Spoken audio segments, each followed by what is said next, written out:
నమస్తే. ప్రస్తుతం నేను రంగారెడ్డి డిస్ట్రిక్ట్ మోయినాబాద్ మండలం కేతిరెడ్డిపల్లి గ్రామంలో ఉన్నా.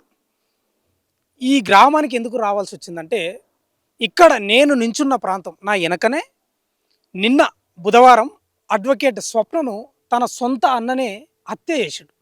ఆ ప్లేస్ చూడండి ఫస్టు. తర్వాత నేను మాట్లాడతా వాళ్ళు ఏం జరిగిందనేది. ఒకసారి రండి. ఇక్కడ ఎగ్జాక్ట్‌లీ ఇక్కడ జరిగింది. అంటే ఈ పొలము మామూలుగా దున్నిపిస్తున్నదంట. దున్నిపిస్తుంటే ఇక్కడ చెట్టు నీడ ఉంది లైట్‌గా.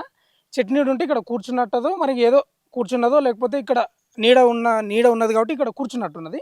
ఇక్కడనే తన అన్న సొంత అన్న రాజు ఆళ్ళ స్నేహితులో లేకపోతే ఇంకెవరో వాళ్ళని తీసుకొచ్చి ఒక 5, 6 మంది వచ్చి అన్ననే స్వయంగా కత్తితోటి దాడి చేసిండు. ఇగో ఇదే ప్లేస్.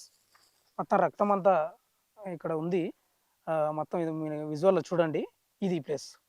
ఇక్కడనే గొంతుపై దాడి చేసిండు. ఎగ్జాక్ట్‌లీ గొంతుపై దాడి చేయడంతోటి రక్తస్రావం జరిగిందిక్కడ స్వప్నది. ఆమెకు 34 ఏండ్లున్నాయి. చేవెళ్ళ కోర్టులో న్యాయవాదిగా ప్రాక్టీస్ చేస్తుంది. ఇది ఇక్కడ జరిగిన ఇన్సిడెంట్ నిన్న బుధవారం జరిగింది ఎగ్జాక్ట్‌లీ.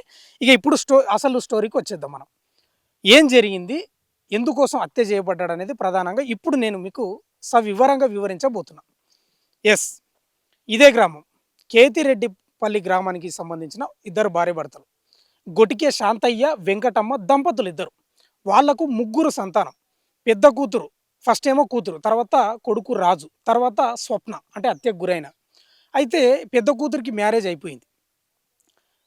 రాజుకు అంటే రెండో కొడుకు, బిడ్డ తర్వాత కొడుకు ఆయనకు కూడా పెళ్ళి అయిపోయింది. స్వప్నకు పెళ్లి కాలేదు. అయితే ఈ శాంతయ్య ఎవరైతే ఉన్నారో ఆయన పేరు మీద 8 ఎకరాల పొలం ఉన్నది.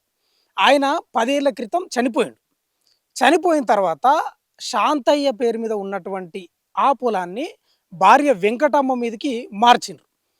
తదనంతరం ఏం జరిగిందంటే, ఈ వెంకటమ్మ తన కొడుకు రాజు అయినటువంటి కొడుకుకు 4 ఎకరాలు, 4 ఎకరాలు రాజు పేరు మీద చేసింది. పట్టా చేసింది. అయితే ఇంకా 4 ఎకరాలు ఉంటాయి కదా! అది కూడా 4 ఎకరాలు ఏం చేసిండంటే రాజు, తల్లికి తెలవకుండా, వెంకటమ్మకు తెలవకుండా మిగతా 4 ఎకరాలు కూడా రాజు తన పేరిట చేయించుకున్నాడు. ఈ విషయం గుర్తించిన రాజు చెల్లి స్వప్న పోలీసులకు, రెవెన్యూ అధికారులకు చెప్పి మళ్ళా అదే భూమిని తల్లి పేరు మీద చేయించింది స్వప్న. ఇక అప్పటి నుంచి పగ పెంచుకున్న రాజు ఇప్పటికే 3 సార్లు అంటే 2 సార్లు ప్రయత్నాలు చేసిండట చంపడానికి, మిస్ అయిపోయింది. మూడోసారి చంపాడు.